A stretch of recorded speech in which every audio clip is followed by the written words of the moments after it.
All right, y'all, getting started on going through these. Now, I just had to take a second to get myself organized. I'm not going to be doing these in any particular order much, except I will be saving the best for the last couple minutes of this video, or what I consider the best. Now, of course, what is the best in any pile, collection, box, whatever that you open might be different than me. Comment below, let me know. I mean, maybe there's something here that you thought was great also. I know that I'm real happy about this. I believe I got definitely my money's worth. I don't know. I don't think that whoever had these before really went through them all that much. They may have, but they definitely had a lot of big misses. We'll start off with the Kmart Anniversary Series. You got Jim Rice, got a Wade Boggs, Yastrzemski, Killebrew, Nolan Ryan. Always happy to see Nolan Ryan cards, that's for sure. George Brett, Jim Palmer, Ricky Henderson, Roger Maris, and the Mickey Mantle. Now, speaking about Mickey Mantle, and I'm not sure exactly where this comes from, if it's an insert or what, but it's slightly oversized mantle with a white back. I know it's not from back in that time. We have some starting lineup. Dave Winfield. Now again, a lot of these are going to be Hall of Famers, or just again people that I consider major stars, superstars, and sometimes with stories behind. But we start off with Winfield, and there were a bunch of Dave Winfields in here. Now, not everything is in the perfect condition, of course. Not everything is gradable. But these are just, I guess, some very cool cards to keep. Don't know what I'm going to end up doing with all, and that's a real nice Flair Ultra. And there I go dropping it. So if it didn't have a ding corner before, now it probably will soon. Got a Mattingly and a couple other Mattingleys. More Mattingly, Donnie Baseball. Okay, we see a Ricky Henderson here. Ricky Henderson and another of the mixed starting lineup, Joe DiMaggio. And now we talk about some Sammy Sosa. Now, Sammy was definitely a character. Enjoyed seeing his home run chase. Whether PEDs were or weren't or involved or any of that stuff, you know what? We'll just let that go. But that was an exciting year between him and McGuire just doing the home run race. But we do have, it was another early Sosa, another Sosa. Then we moved to Eddie Murray. Great player with Baltimore. Hall of Famer there. We got Mr. Kirby Puckett. It was always fun to watch. Always a great game. Rookie year starting lineup card there. Now, speaking of Hall of Famers and those that don't get the credit due, and maybe because he spent most of his career as a DH, we have an Edgar Martinez, and that's an early card of his. Rising Star, 1989 rookie.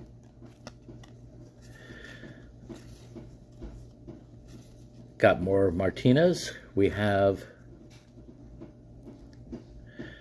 nice Edgar Martinez there, the 92 batting champ. 90 score. Nice upper deck version.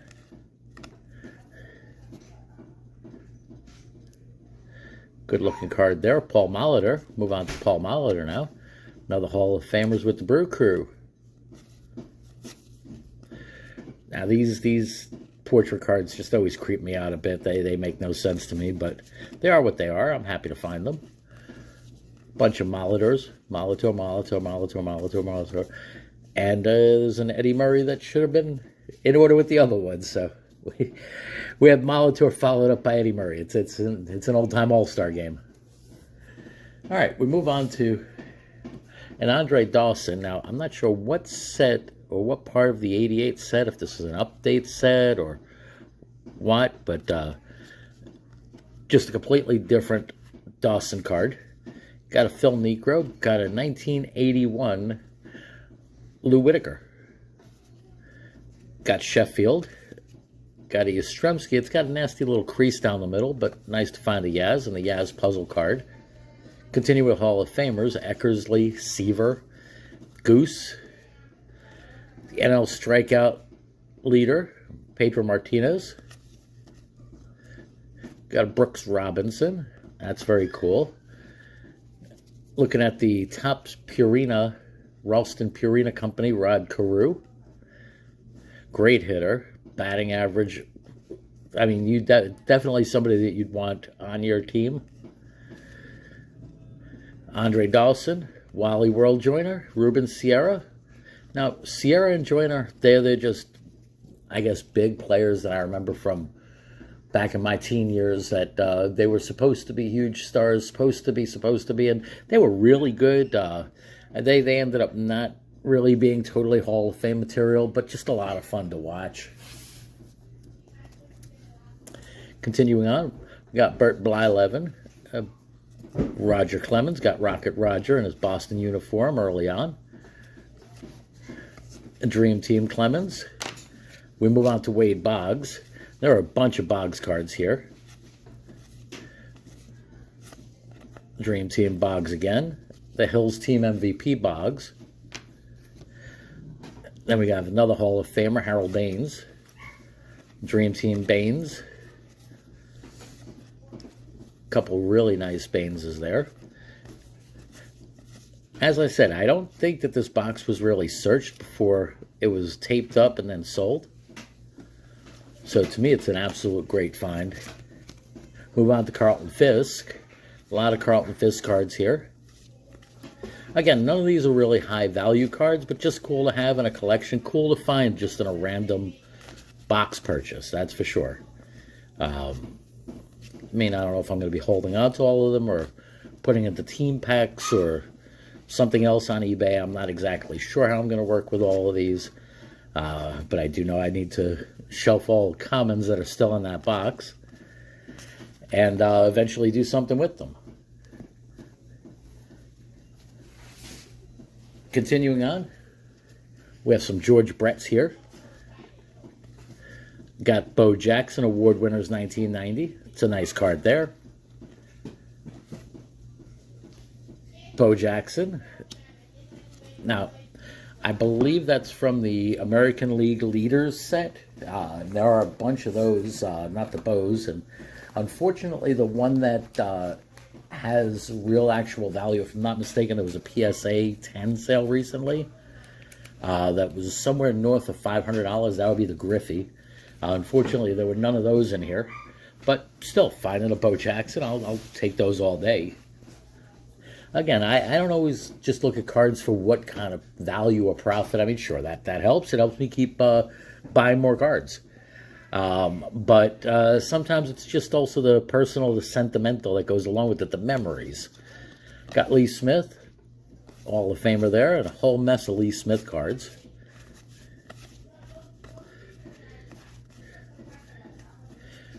And we bounce to Robin Yount. Another one, awesome career with the Brewers. I mean, I remember when his rookie card got hot in the mid-'80s, the rookie card as well as the mini card. Between him and Brett, those were the two mini cards that everybody wanted to get, everybody wanted to find. Robin Yount. Yount.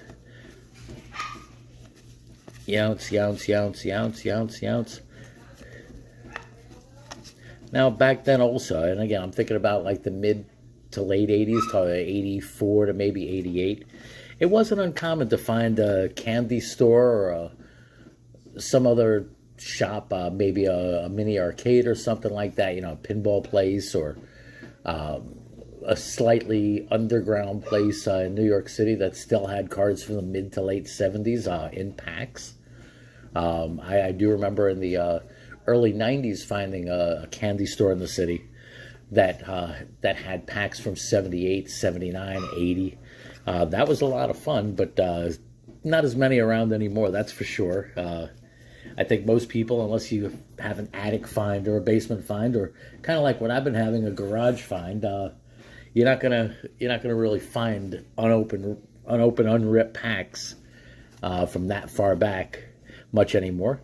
Now, going back to my original thought as far as I don't think they went through this all for Hall of Famer stars, I don't see how anybody in their right mind would leave this many Nolan Ryans. Yeah, even if some of them are from special sets or whatever, I don't see how any baseball fan could leave this many Nolan Ryans in a collection box like this without taking them out. And there's some players that you'd hold on to, you'd do something with, maybe you pull out and sell separately somewhere, I don't know. But I just couldn't see that. Got a lot of different makes, marks, brands, all of that. Nolans all day here, Nolan Ryans. Now, a couple of these in here might be gradable just to get slabbed up. I'm still undecided on that. Move on to Randy Johnson's. Randy Johnson with Montreal. You don't see that all that often. Randy again. We got more Randys. Nice Donruss, 90 Donruss Randy there. Now, I just think this is a little bit of a funny picture. Randy Johnson, as big as he is, looking up. I don't know what he'd be looking up at.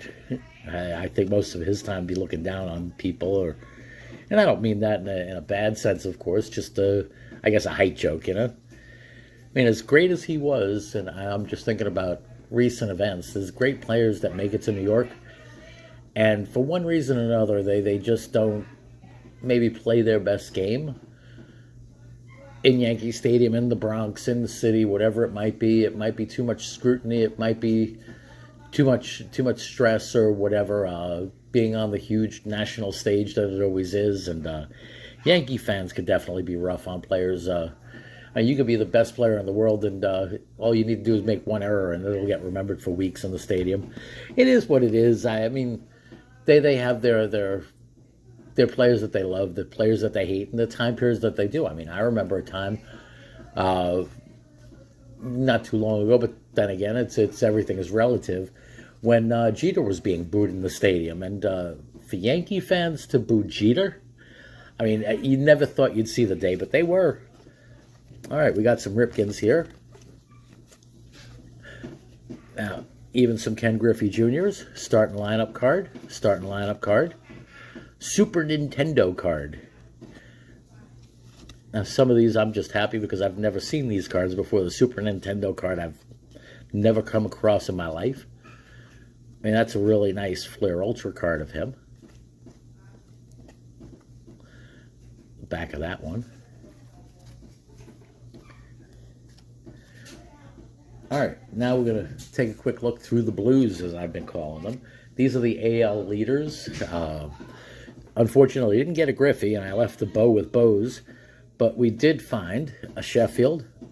Nice Rocket Roger there. Winfield, Paul Molitor, Robin Yount, Robin Ventura, Carlton Fisk, Wally Joyner, George Brett, Ruben Sierra, and a couple of these I put into plastics already. The Nolan Ryan, the Don Mattingly, and the Harold Baines. I don't know exactly why I put the Baines in a plastic. I'll take another look at that as opposed to one of the others. But I did like Baines as a player, but there's probably a couple others that I'd put in first. But the Mattingly and the Ryan, I think I'm going to hold on to those no matter what happens. Those are going to stay on the PC. All right. Now we get to everything here is in the harder plastics. Rookie cards mostly. Some of them just interesting cards to me. Start off with top prospects. Jeremy Burnitz. Thought that was a fun card to find. Now, this Pascal Perez, I looked it up and I could find a little bit of information on it, but not all that much. The 91 Pascal Perez, there have been some sales on eBay. I'm not exactly sure what or if I should get this graded or not, but it is a blank bag version of the Pascal Perez. Now, in this box opening video, if you saw that, you'd see the Al Leiter rookie. Now, what I would suggest is if you haven't seen the video where I'm going through, I don't know, might have been 1,000 cards in this box, as well as the Yankees. You might not have seen this, so I'd really say take a look. I'll provide a link down below so you can see that video if you're seeing this one first. But that was pulled. All right, then we have a couple really nice Jeter cards that came out. Top Prospects Upper Deck.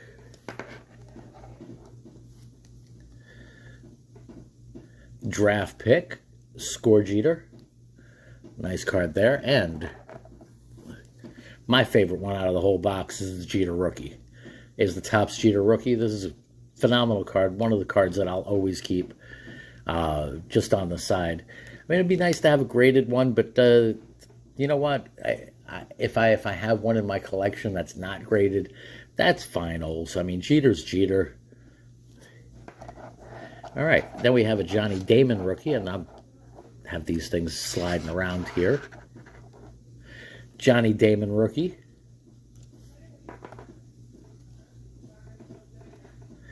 Sean Green, Slugger, Absolute Baller. We have the Jimmy Key Rookie. Now, some people would debate, should he be Hall of Fame? Should he not be Hall of Fame? You know, it's always going to be a question. Will he be someday? Who knows? I mean, he was dominant for a couple of years, but not all that much. Speaking about dominant for a couple of years, you have the Carlos Delgado Rookie.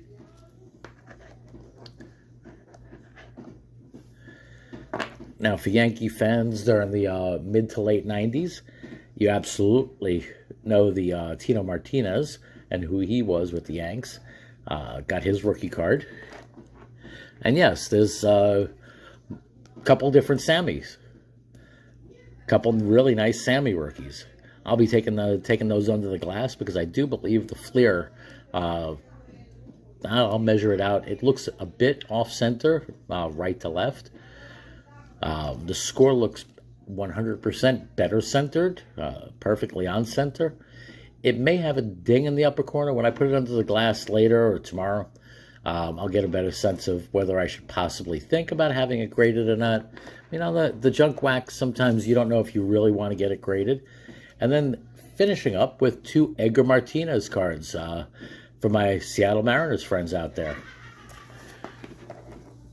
Now, I did have a lot of fun opening these, opening this box, going through it. I do want to send a shout out to a couple of my online card pack opening buddies, Card Wolf and Double Barrel. Definitely check out their channel, their channels, I should say. They have different approaches as far as the way that they see cards. And it's a sport. It's something that you have your own personal attachment to, whatever team, whatever player, whatever era it might be. So yeah, I'd definitely say check out Card Wolf and Double Barrel. Both of those, excellent channels in my opinion. Anyway, I'll be catching up with y'all in a bit. Hope you enjoyed this video. Make sure you give a thumbs up, comment, subscribe. Let me know if there's any of the cards in here that you may have seen in this opening or any other opening that I may have missed, because it can happen, especially on the error cards. One never knows. I'd say from what I've been seeing and reading, definitely check through your comments because you never know when you're going to be finding an error. Anyway, y'all take care. See you again soon. Thanks for joining me here. And Bunkle out. Stay blessed, y'all.